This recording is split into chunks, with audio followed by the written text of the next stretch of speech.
Únete a nosotros mientras exploramos algunas de las tragedias más oscuras de la historia humana. Desde actos de crueldad hasta accidentes, estas historias muestran que vivimos rodeados de peligro y que el destino, la elección y la circunstancia pueden llevar a los peores finales imaginables. En 1981, David Alan Kirwan era un joven de 24 años de la Cañada Flintridge, California, que amaba viajar. Estudiante del Pasadena City College, equilibraba sus estudios con trabajos de construcción y administración de apartamentos. En su tiempo libre viajaba y exploraba la naturaleza. Atlético, aventurero y compasivo, David creció en una familia unida que tenía 3 perros, animales a los que cuidaba con genuino cariño. Su amor por ellos fue lo que finalmente lo llevó a su trágico final. En un día soleado de julio de 1981, David emprendió una aparente aventura tranquila en el Parque Nacional Yellowstone con sus amigos Ronald Ratliff y Musi, la perra mestiza boxer de Ronald. Ninguno podía prever la tragedia que se desataría esa tarde. David estaba terminando un viaje de campamento por el norte de California y Canadá. El 20 de julio, él y Ronald llegaron al área termal Fountain Paint Pot de Yellowstone para admirar las famosas fuentes calientes. Al alejarse un poco de su camioneta, Musi se soltó y corrió hacia Celestine Pool, una hermosa pero letal fuente termal donde el agua suele superar los 200 grados Fahrenheit. Por razones desconocidas, Musi saltó al agua y sus aullidos rompieron la calma del lugar. Ronald y David corrieron desesperados. Testigos observaron con preocupación mientras David, angustiado, se mostraba decidido a salvarla. A pesar de las advertencias de Ronald, David ignoró el peligro y se lanzó de cabeza al agua hirviendo. El destino de David quedó sellado al instante. Nadó hacia Musi intentando sacarla, pero las temperaturas abrasadoras lo vencieron. Soltó a la perra y luchó por salir. Ronald actuó rápido y logró sacarlo, aunque sufrió quemaduras de 2º grado en los pies. Los testigos movieron a David a un área segura mientras esperaban ayuda. Su estado era devastador, su piel pálida, cabello cayendo a mechones y había perdido la vista. Al quitarle los zapatos, su piel se desprendía con la tela. Con quemaduras de 3er grado en todo su cuerpo, permaneció consciente y reconoció la imprudencia de sus actos. David fue trasladado al aeropuerto West Yellowstone y luego al centro de quemaduras Intermountain en Salt Lake City. A pesar de los esfuerzos médicos, murió a la mañana siguiente tras horas de dolor indescriptible. Musi tampoco sobrevivió, falleciendo casi al instante, sin que su cuerpo fuera recuperado. Celestine Pool, como muchas fuentes del parque, es peligrosamente hermosa. Las autoridades advierten a los visitantes sobre los riesgos extremos que representan estos manantiales. James Kirwan, el padre de David, recordó su amor por la vida y los animales. Aunque su decisión fue imprudente, David siempre demostró una profunda compasión por los perros y disfrutaba cada oportunidad para viajar y explorar. Jill Greninger era una madre, pareja y amiga dedicada que irradiaba alegría y calidez a todos los que conocía. Con 35 años, la mujer de Williamsport, Pensilvania, estaba profundamente arraigada a su familia, disfrutando el tiempo con sus 3 hijos y esperando con ilusión la llegada de su primer nieto. Pero el 22 de abril de 2019, un devastador accidente terminó con su vida demasiado pronto. Ese día, Jill se presentó a trabajar en Economy Locker Storage Company, Incorporated, una planta procesadora de alimentos en Pennsdale, Pensilvania, donde estaba empleada. La instalación, activa desde principios del siglo XX, se especializaba en la venta y procesamiento de carne. Jill estaba sobre una escalera móvil junto a una moledora industrial de carne, una máquina masiva utilizada para procesar grandes cantidades de alimento. El aparato, a unos 6 pies del suelo, requería que los trabajadores se elevaran para realizar sus tareas. A las 11:40 de la mañana ocurrió lo impensado. Jill cayó o fue arrastrada hacia la moledora mientras cumplía con sus labores. No hubo testigos directos y las circunstancias exactas siguen sin aclararse. El forense del condado de Lycoming, Charles Kisling Jr., sugirió que quizá estaba alcanzando algo dentro de la máquina cuando se produjo la tragedia. Otro empleado se alarmó al escuchar ruidos extraños y al inspeccionar, descubrió la aterradora escena antes de pedir ayuda.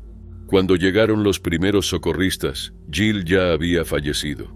Bomberos voluntarios desarmaron cuidadosamente la máquina, tardando más de 45 minutos en recuperar sus restos. Fue una tarea agotadora y desgarradora que dejó a todos los presentes visiblemente afectados. Kisling describió el accidente como horrible, destacando lo impactante de la tragedia. Familiares, amigos y colegas quedaron enfrentando una pérdida profunda. Muchos la recordaban como una persona increíble que tocó muchas vidas. Su muerte provocó una investigación de la Administración de Seguridad y Salud Ocupacional, OSHA. La agencia descubrió 11 violaciones graves en la planta, lo que resultó en una multa de $49.062 en octubre de 2019. Entre las faltas se encontraba la ausencia de medidas de seguridad adecuadas para proteger a los trabajadores que manejaban maquinaria pesada. Aunque la empresa no comentó sobre la investigación, los hallazgos resaltaron la vital importancia de la seguridad laboral. La muerte de Jill fue la primera fatalidad registrada en la planta, pero su impacto trascendió el lugar. Sus padres David y Linda Heller, junto con sus 5 hermanos, quedaron sumidos en el duelo. Su pareja Jack y sus hijos Sarah, Dominic y John enfrentaron la inimaginable tarea de seguir adelante sin la mujer que era el centro de sus vidas. Para quienes la amaban, el enfoque permaneció en recordar su espíritu vibrante, su amor incondicional y la felicidad que brindaba a los demás. Su amiga Erin Schreffler destacó con emoción cómo la vida de Jill había tocado a tantas personas, ofreciendo un sentido homenaje en su memoria. Jill Greninger es recordada por su espíritu alegre, su disposición para ayudar y su habilidad para iluminar cualquier lugar. Según su familia, su vida giraba en torno a sus seres queridos, ya fuera alentando a sus hijos en eventos deportivos o disfrutando una tranquila partida de tejo con su pareja Jack Stannard, con quien compartió 11 años. En 1916, Grigori Yefimovich Rasputin era un hombre cuyo nombre despertaba miedo y fascinación entre la nobleza rusa. Para muchos amantes de la historia, su reputación aún conserva un aura misteriosa. Conocido como místico y sanador, su influencia sobre la familia imperial le ganó tanto reverencia como resentimiento. Pero a medida que los rumores sobre sus poderes crecían y su control sobre los zares se fortalecía, también lo hacía la determinación de sus enemigos por silenciarlo. En la noche del 30 de diciembre de 1916, sus ambiciones se cumplieron en un evento que ha desatado especulaciones durante años. Nacido en una familia campesina en la aldea siberiana de Pokrovskoye, la vida temprana de Rasputin ofrecía pocas señales de su futura notoriedad. Una conversión religiosa en 1897 lo puso en un camino de búsqueda espiritual, aunque no era miembro formal de la iglesia. A principios de los 1900, ganó fama como místico carismático. En 1905, su vida cambió al conocer al emperador Nicolás II y la emperatriz Alexandra Feodorovna. La emperatriz, desesperada por curar a su hijo Alexei, quien padecía una rara enfermedad que impedía la coagulación de su sangre, creyó que las oraciones de Rasputin podían salvarlo. Su aparente capacidad para aliviar el sufrimiento del niño le aseguró la confianza de la familia imperial. Aunque Alexandra lo veneraba y algunos lo veían como un hombre santo, muchos aristócratas lo consideraban un impostor peligroso que engañaba a la familia real. Resentían su influencia, especialmente cuando Nicolás partió para supervisar las tropas durante la Primera Guerra Mundial. Las derrotas de Rusia y la crisis interna aumentaron las críticas hacia Rasputin. Para 1916, sus enemigos decidieron que eliminarlo era necesario para salvar la monarquía y la nación. La noche del 30 de diciembre, un grupo de conspiradores liderado por el príncipe Félix Yusupov, el gran duque Dmitri Pavlovich y Vladimir Purishkevich ejecutó su plan. Según Yusupov, Rasputin fue atraído al Palacio Moika con la promesa de conocer a Irina, esposa de Yusupov, quien no estaba allí. En el sótano le ofrecieron té, pasteles y vino de Madeira con cianuro. A pesar de ingerir los alimentos, Rasputin parecía ileso, para asombro de Yusupov. Yusupov tomó un revólver y le disparó en el pecho, dejándolo tendido en el suelo. Creyéndolo muerto, los conspiradores se alejaron, pero cuando Yusupov volvió para comprobarlo, Rasputin se lanzó hacia él, tambaleándose hacia el patio. Purishkevich disparó varias veces más, con una bala fatal en la frente. Luego envolvieron el cuerpo, lo llevaron al puente Petrovsky y lo arrojaron al helado río Nevka. La muerte de Rasputin desató controversia. Circularon rumores de que tenía agua en los pulmones, lo que sugería que se había ahogado. La autopsia oficial indicó que murió por disparos, sin evidencia de envenenamiento ni ahogamiento. La versión de Yusupov, publicada años después, probablemente exageró los eventos como una lucha épica entre el bien y el mal. La nobleza celebró a los conspiradores como héroes por eliminar a quien creían corrupto. Pero sus acciones tuvieron consecuencias inesperadas. Nicolás II desterró a Yusupov y Dmitri, lo que irónicamente los protegió de la Revolución Rusa. Entre los campesinos, la muerte de Rasputin fue vista como una tragedia. Lo consideraban un defensor del pueblo que había ascendido al poder solo para ser destruido por la aristocracia. La monarquía cayó pocos meses después, con el fin de la dinastía Romanov. En la muerte, Rasputin se convirtió en leyenda. Su violento final lo inmortalizó como símbolo de misticismo, corrupción y los últimos días de la Rusia imperial. Hasta hoy, las circunstancias de su muerte siguen envueltas en mitos, una escalofriante leyenda que perdura. En enero de 2016, Xi'an, una ciudad china famosa por los antiguos guerreros de terracota, fue sacudida por un macabro hallazgo que proyectó una sombra escalofriante sobre sus modernos edificios. Lo que sucedió no solo reveló negligencia, sino también el alto costo humano de la desidia y la soledad. Wu, de entre 30 y tantos o 40 años, era una vecina tranquila que vivía sola en el piso 15. Llevaba una vida discreta y luchaba contra problemas mentales. Su aislamiento pasó desapercibido. Esta combinación fatal de abandono y soledad culminó en una tragedia que conmocionó al país. Todo comenzó el 30 de enero de 2016, cuando el ascensor del edificio se averió entre los pisos 10 y 11. Los técnicos fueron llamados, pero su respuesta fue insuficiente. En lugar de revisar la cabina, solo golpearon las puertas y gritaron para ver si alguien estaba dentro. Al no recibir respuesta, asumieron que estaba vacío, cortaron la electricidad y se fueron por las festividades del Año Nuevo Lunar. Wu, atrapada dentro, quedó abandonada. Durante más de 30 días, permaneció prisionera en el pequeño espacio oscuro. Los investigadores informaron que sus manos estaban destrozadas y las paredes marcadas por arañazos, prueba desgarradora de sus intentos por escapar. Sin comida ni agua, murió de deshidratación y hambre en una agonía lenta. No fue hasta el 1 de marzo, cuando los trabajadores regresaron, que hallaron su cuerpo descompuesto dentro de la cabina. La escena estremeció a los vecinos y al público. La policía, al descartar homicidio, clasificó la muerte como negligencia grave. Los 2 técnicos responsables fueron arrestados y acusados de homicidio involuntario. Los residentes protestaron contra la administración del edificio. Muchos denunciaron que el mantenimiento era deficiente, con ascensores averiados y reclamos ignorados. Un vecino de apellido Ding confesó que el hecho dejó una sombra en su corazón, llenándolo de miedo. Surgieron preguntas sobre cómo alguien pudo estar desaparecido tanto tiempo sin que familiares o vecinos lo notaran.